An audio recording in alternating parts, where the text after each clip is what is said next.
Here in far southwest Sydney, the Glenfield-Leppington rail line is slowly taking shape.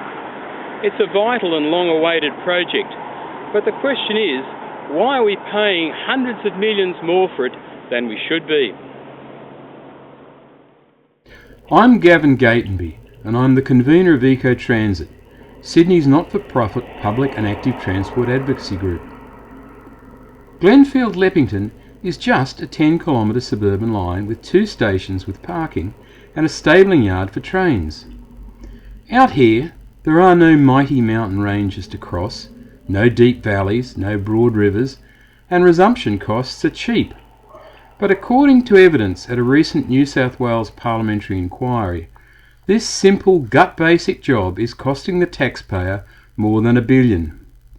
Interstate, engineers and planners are calling it the New South Wales disease, and they're scared it'll spread. So let's take a reality check and compare Glenfield-Leppington with a recent Australian project. Perth's Mandurah line opened in December 2007. It's 7 times the length of Glenfield-Leppington, but cost only slightly more. It starts with underground platforms in Perth CBD. They had to demolish half a city block to put them in. Then there's a kilometre of tunnel before the line surfaces and crosses the Swan. There's also a second long bridge over the Swan.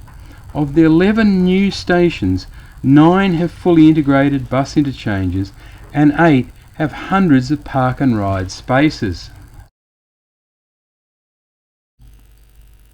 On this evidence, it's difficult to avoid the conclusion that if the West Australian government had built the Glenfield-Leppington line, it would have come in for under $200 million. Just think what New South Wales public transport could have done with that $800 million saved. And Mandurah wasn't a greenfield job. About half its 71 kilometres was through urban areas, or construction was within the median strip of a freeway that never stopped flowing. It wasn't as if everything went smoothly.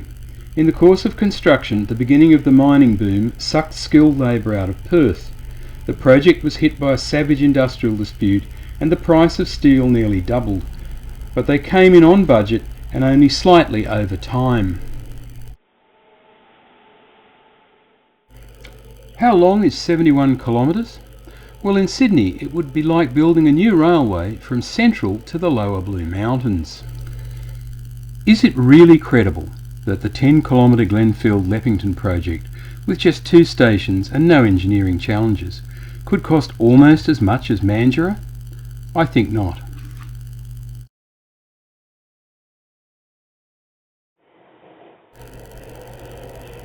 It's an interesting exercise to compare that billion for Glenfield-Leppington with some iconic Australian projects. The Harbour Bridge was completed in 1932 for £6.25 million. In today's dollar terms, that's $536 million. The Harbour Tunnel came in for less than Glenfield-Leppington. And then there's the 1400-kilometre Alice Springs to Darwin Railway, equivalent to 700 kilometres of double track, with its 6 major and 87 minor bridges and 1500 culverts. It came in for $1.2 billion in 2004. These wacky New South Wales infrastructure costs are everywhere you look. Take the North Sydney station upgrade. It cost a whopping $88 million, but the most astounding thing is this. Only $34 million of that was paid for detailed design work and actual construction.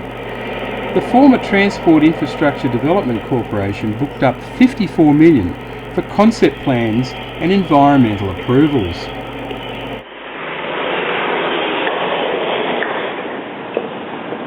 There are no issues with threatened flora and fauna here, and even if there were, you don't pay tens of millions of dollars for planning studies and approvals. And as for concept design, well, the site is so constrained, you could only have about 1.5 concepts about what could be done. New South Wales rail costs spiralled out of control during the Labor governments of Carr and his successors. The issue now is, will the O'Farrell government act to rein them in? The early signs aren't hopeful. Transport Minister Berejiklian reckons the 5.6 kilometre Dulwich Hill light rail extension will cost $176 million. Apparently that's just for the 9 stops, essentially 18 slabs of concrete, 40 metres by 4 metres, plus 18 bus shelters, plus power supply and signals. It doesn't include earthworks and major engineering. They were completed in 1917, and the track itself was completely renewed in Labor's last year. The last light rail extension in 2000 cost just $20 million for 3.6 kilometres and 4 stops. In today's dollar terms, that's about $9 million per kilometre. So how did we suddenly get to $36 million a kilometre? It wasn't always this way. We only have to go back to the Airport Rail Line project completed in time for the 2000 Olympics to find a technically difficult project completed for a reasonable price. It's 10 kilometres long and has 5 stations, and it came in for $90 million a kilometre. Keep that figure in mind because the North West Rail Link is being talked of as a $10 billion project. The North West Rail Link will be 23 kilometres long.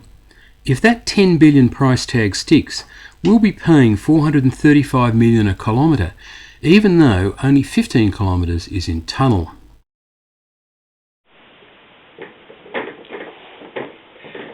How inflated is that estimate for the North West Rail Link?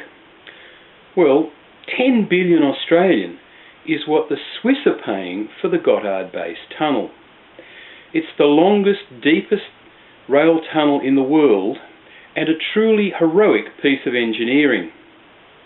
We're talking about 57 kilometres of 9.5 metre double tunnel engineered for high-speed rail. It's got 2 emergency access stations and an additional 34 kilometres of access tunnel. The tunnel promises to ease traffic congestion and reduce pollution. It will cut the journey time through the Alps to 13 minutes. Freight will go by rail and the roads will flow freely. But the Alps are a geological monster and drilling through them isn't easy. We have different kind of rock conditions.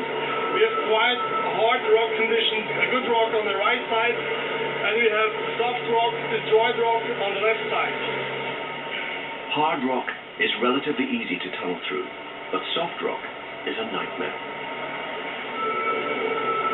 On this side we have just very poor rock conditions.